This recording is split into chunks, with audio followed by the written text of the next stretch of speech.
주말이나 연휴에 고향 내려가실 때 다들 스마트폰 들고 뭐부터 하십니까?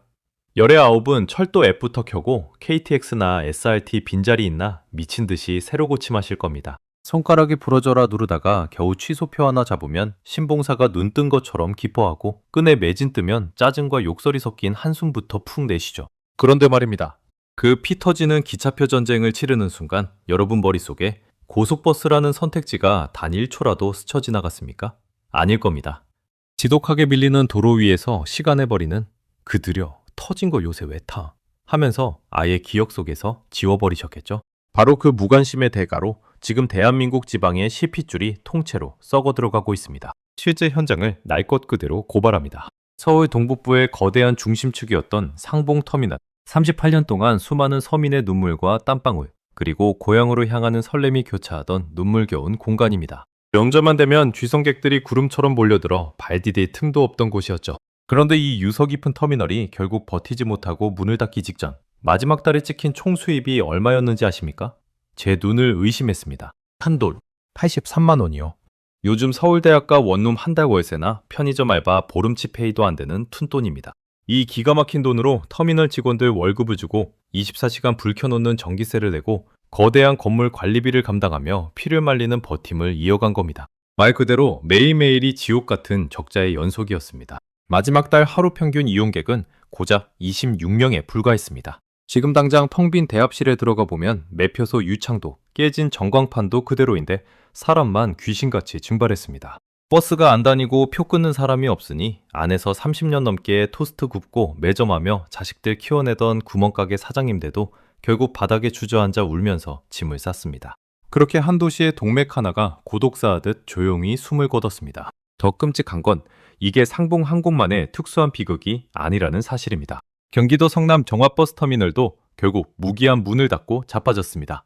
이곳은 한때 하루 이용객이 16,000명이 넘던 분당의 심장이자 거대한 랜드마크였습니다. 그런데 승객이 반토막을 넘어 뼈대까지 주저앉더니 결국 눈덩이 적자를 못 이기고 항복 선언을 했습니다. 일산 하정터미널 역시 문을 닫고 인근으로 강제 통합되며 공중분해됐습니다. 차가운 숫자가 현장의 비극을 그대로 증명합니다. 최근 3년 사이에만 전국에서 터미널 40곳이 넘게 흔적도 없이 사라졌습니다. 도시의 정맥이 하나씩 꽉꽉 막혀가는 꼴입니다. 온몸에 피가 안 돌면 어떻게 됩니까? 사지가 마비되죠. 지금 대형 교통망의 끝에 매달린 시골 동네부터 서서히 썩어 들어가는 중입니다. 지금 간판만 겨우 달고 살아남았다고 하는 전국 283곳 터미널이요. 절대 그 눈속임에 속지 마세요. 이 중 무려 1,160곳이 넘는 터미널들이 하루 이용객 500명도 채우지 못하는 최악의 아사 상태입니다. 그냥 먼저 망하지 나중에 망하지 폐업 날짜만 손꼽아 기다리는 시한부 처지입니다.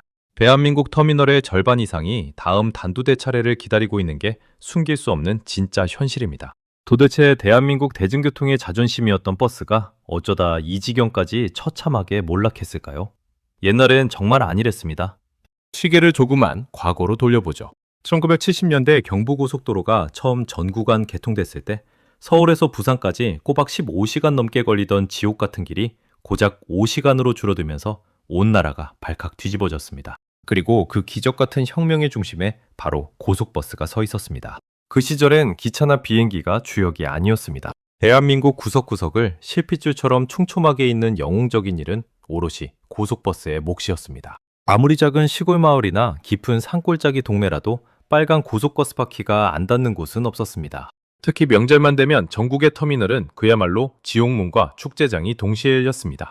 고향 가는 표 한 장 구하겠다고 터미널 건물 밖 도로까지 수백 미터씩 끝도 없는 줄을 섰고 승강장은 밀려드는 인파로 발 디딜 틈조차 없었습니다. 매표소 창고 앞에서 신문지 깔고 돗자리 펴가며 밤새우는 건 당연한 연례 행사였습니다. 고향으로 향하는 길, 그 고생스럽지만 설레던 추억의 한가운데에는 항상 웅장한 고속버스가 있었습니다. 지금 하루에 고작 26명 오가는 그 쓸쓸하고 차가운 터미널이 한때는 대한민국에서 가장 뜨겁게 피가 돌던 서민 삶의 중심지였습니다. 서민들의 발이었던 단단한 고속버스 동맥에 첫 번째 균열이 생긴 건 2004년 KTX라는 거대한 철도 괴물이 등장하면서부터였습니다. 서울에서 부산까지 단 2시간 40분. 고속버스로 아무리 밟아도 4시간 넘게 걸리던 물리적인 거리를 기차가 반토막으로 댕강 잘라버린 겁니다. 여기에 몇 년 전 수서에서 출발하는 SRT까지 가세하면서 철도 권력은 걷잡을 수 없이 커졌습니다. 시속 300km로 달리는 빠른 괴물기차가 둘로 늘어난 겁니다.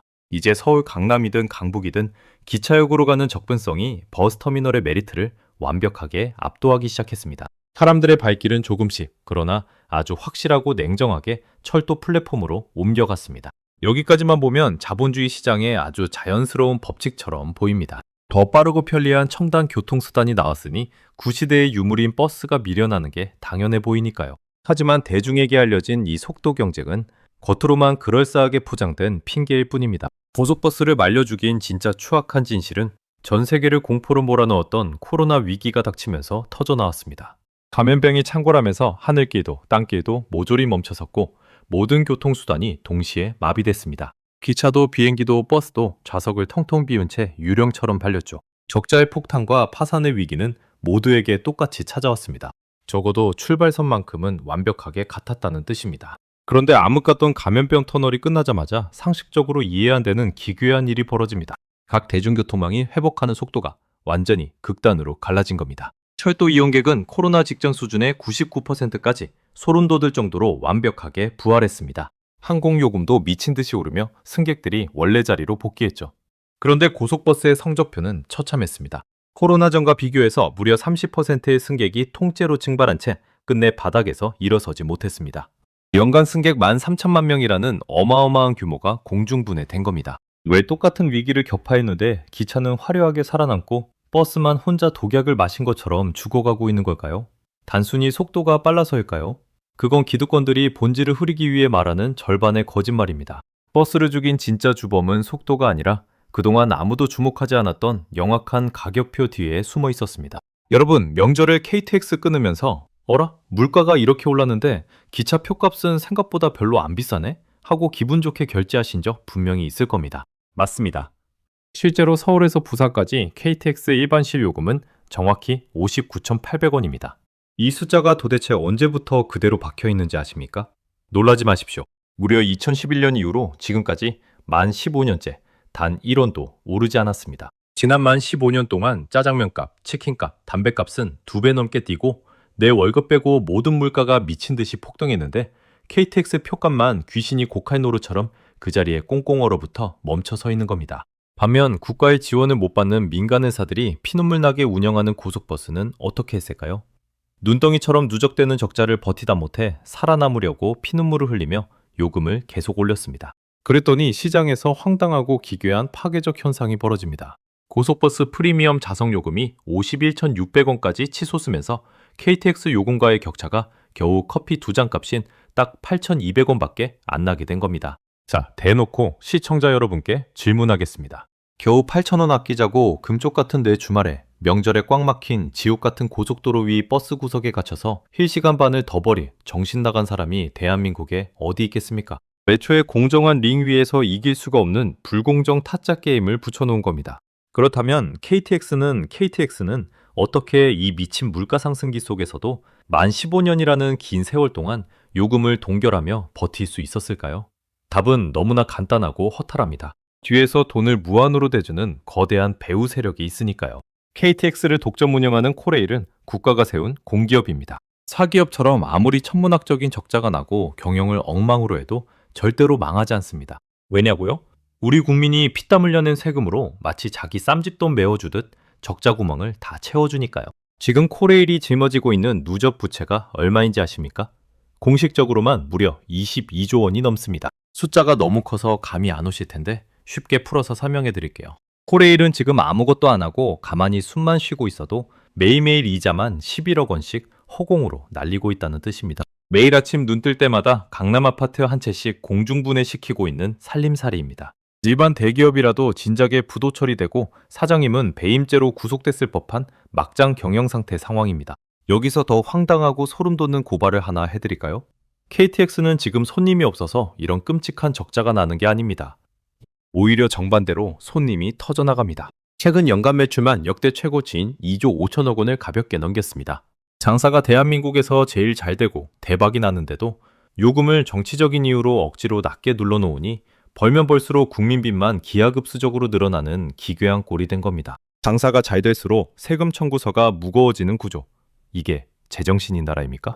반면 고속버스는 철저한 민간 사기업입니다. 국가라는 든든한 등받이, 적자 메워주는 꿀단지, 그딴 거 단 1g도 없습니다. 손님이 줄고 적자가 쌓이면 당장 알짜 노선 잘라내야 하고 터미널 문 닫아야 하고 결국 임금 체불되다가 회사가 파산해야 합니다. 손님이 끊기면 벼랑 끝으로 등 떠밀려 그대로 추락하는 구조입니다. 한 선수는 발목에 무거운 모래주머니를 주렁주렁 찬 채 맨몸으로 뛰는데 국가공기업이라는 특혜 선수는 뒤에서 정부가 엔진 달린 수레로 등을 떠밀어주는 이 운동장. 이걸 과연 정상적인 시장 경쟁이라고 부를 수 있겠습니까?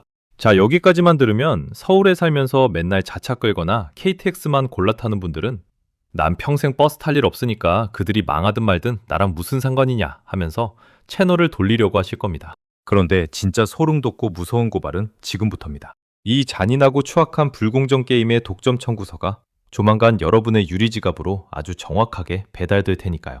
첫 번째 청구서는 당장 우리 부모님이 외롭게 살고 계시는 시골 고향 마을로 날아갑니다. 허리가 끊어질 것 같고 뼈마디가 아파서 읍내 큰 병원에 가야 하는데 하루에 몇 대 오지도 않던 시외버스 고속버스가 어느 날 갑자기 흔적도 없이 뚝 끊겨버린 겁니다. 터미널 문에는 차가운 임시폐업 안내문 한 장만 달랑 붙어있죠. 시골에서 병원 한번 가려면 이제 편도 몇만 원, 왕복 수만 원짜리 택시비를 생돈으로 내야 합니다. 객지에 나간 자식들한테 미안해서 돈 달란 소리는 차마 못하시고 결국 하루 자고 나면 낫겠지, 늙으면 다 아픈 거지 하면서 유통기한 지난 타이레놀 몇 알로 하루하루 버티다가 치료 시기를 놓치고 병을 키우십니다. 젊은 사람들이야 차 끌고 도망치들 대도시로 떠나면 그만이지만 이동할 최소한의 다리마저 묶인 채 방치된 어르신들만 남은 고향은 그렇게 천천히 세포가 죽어가듯 소멸의 길을 걷고 있습니다. 버스의 몰락은 지방 소멸의 조용한 사형 선고입니다. 두 번째 청구서는 기차만 타는 당신의 요금표를 사정없이 뒤흔듭니다. 경쟁자가 아예 사라진 독점 시장이 어떻게 폭주하는지 우리는 역사를 통해 잘 알고 있습니다. 고속버스가 다 망해서 씨가 마르고 나면 독점권을 쥔 철도 요금은 자비 없이 뛰어오를 겁니다. 실제로 코레일은 만 15년 동안 누적된 살인적인 적자를 더는 못 버틴다며 KTX 요금을 기본 17% 이상 대폭 올리는 인상안을 수면 위에서 계속 추진하고 있습니다. 서울에서 부산 가는 표값이 눈 깜짝할 사이에 7만 원에 육박하는 날이 머지 않았던 뜻이죠. 버스가 사라지면 당신이 애용하는 기차표는 부르는 게 값이 됩니다. 마지막 세 번째 청구서가 제일 잔인하고 묵직합니다. 바로 유리지갑을 털어가는 세금입니다. 버스 회사들이 도미노처럼 자빠지니까 정부가 결국 민심을 달래려고 우리 세금으로 그 적자 구멍을 땜질하기 시작했습니다. 전국 버스 회사들에 들어가는 정부 재정지원금만 최근 5년 사이 정확히 2배가 늘어서 벌써 연간 4조 원을 돌파했습니다. 정작 버스 타는 승객은 10% 넘게 줄었는데 버스 회사 살리겠다고 들어가는 우리 세금은 2배로 폭증한 이 황당한 아이러니. 코레일이 지고 있는 빚 22조 원도 결국 종착지는 여러분의 주머니입니다. 버스를 타든 안 타든 대한민국에서 숨쉬고 지갑을 여는 순간 이 모든 몰락의 비용이 세금 고지서에 조용히 얹혀서 빠져나가고 있는 셈입니다. 지방의 실핏줄이 다 터지고 나서야 사태의 심각성을 인지한 정치권에서도 뒤늦게 허둥지둥 정신을 차리고 움직이기 시작했습니다. 여야 의원들이 이례적으로 손을 잡고 법안을 하나 발의했는데요. 돈이 안 되더라도 국민의 최소한의 생존과 이동권을 지키기 위해 꼭 필요한 시골버스 노선만큼은 국가가 대중교통 필수 노선으로 강제 지정해서 지켜내자는 내용입니다. 사기업 노선이라도 적자가 나면 국가가 전액 책임지고 버스를 강제로 굴리겠다는 일종의 최후 안전망입니다. 그동안 차가운 자본주의 시장 논리에만 맡겨두고 방치했던 고속버스를 이제야 공공재로 인정하겠다는 신호입니다. 하지만 이 법안이 밥그릇 싸움만 하는 국회 문턱을 넘어 실제로 통과될지는 여전히 안개 속입니다. 결국 대한민국 대중교통의 패러다임이 어떻게 타락하고 있는지 단 한 장면으로 압축해서 보여주는 상징적인 곳이 있습니다. 대한민국에서 가장 땅값 비싸고 화려하다는 강남 한복판의 서울고속버스 터미널입니다. 강남 반포에 있는 이 49년 된 터미널 부지는 지금 버스가 망해가는 와중에도 혼자 축제 분위기입니다. 공시지가만 무려 1조 원에 달하는 그 엄청난 금싸라기 땅에서 버스 승강장 따위는 다 지하 골방으로 파묻어버리고 그 위 지상에는 60층짜리 마천루 초고층 빌딩과 돈 되는 프리미엄 주거 상업시설을 올리겠다는 거대한 개발 계획을 서울시가 테이블 위에 올렸거든요. 터미널이 서민들의 손님과 물건을 얼마나 안전하고 편리하게 나르느냐는 이 자본가들에게 더 이상 중요하지 않습니다. 그 땅을 쪼개고 개발해서 수천억, 수조 원의 자본을 어떻게 굴릴까? 돈잔치 벌일 생각뿐이죠. 터미널이 대중교통의 당당한 주인공이던 낭만과 서민의 시대는 완전히 끝났고 오직 땅값과 자본만이인 잔인한 시대가 오겁니다. 만 15년 동안 인위적이고 정치적인 이유로 꽁꽁 얼어붙어 있던 KTX 가격표 하나가 만든 거대하게 기울어진 운동장. 그리고 그 불공정한 사기, 링 위에서 발목에 무거운 모래주머니를 찬 채 억지로 달리다 피를 토하며 쓰러져간 고속버스들. 결국 자본 논리에 밀려 문을 닫은 터미널과 처참하게 끊겨버린 시골버스가 내 고향에 계신 늙은 부모님의 다리를 완전히 묶어버리고 시장에서 사라진 경쟁이 내 기차표 가격을 통제불능으로 뒤흔들고 눈덩이처럼 불어난 공기업의 적자가 내 유리지갑을 터는 세금 고지서가 되어 돌아오고 있습니다. 이래도 정말 나랑은 아무 상관없는 남의 나라 이야기, 저 멀리 다른 동네 이야기처럼 편하게 보전하십니까? 고속버스의 몰락은 결국 우리 모두의 생존과 지갑을 위협하는 시한폭탄입니다. 여러분, 고향의 버스터미널은 지금 이 순간에도 안전하게 살아있습니까? 혹시 차편이 뚝 끊겨 고향에 계신 부모님 방문이 어려워졌거나 발이 묶여 눈물을 흘렸던 분통 터지는 경험이 있으신가요? 여러분이 현장에서 몸소 겪은 생생한 불만과 고발을 댓글로 아낌없이 들려주십시오. 오늘 대한민국 교통망의 추악한 진실, 고발이 가슴 깊이 공감되셨다면 구독과 좋아요 부탁드립니다.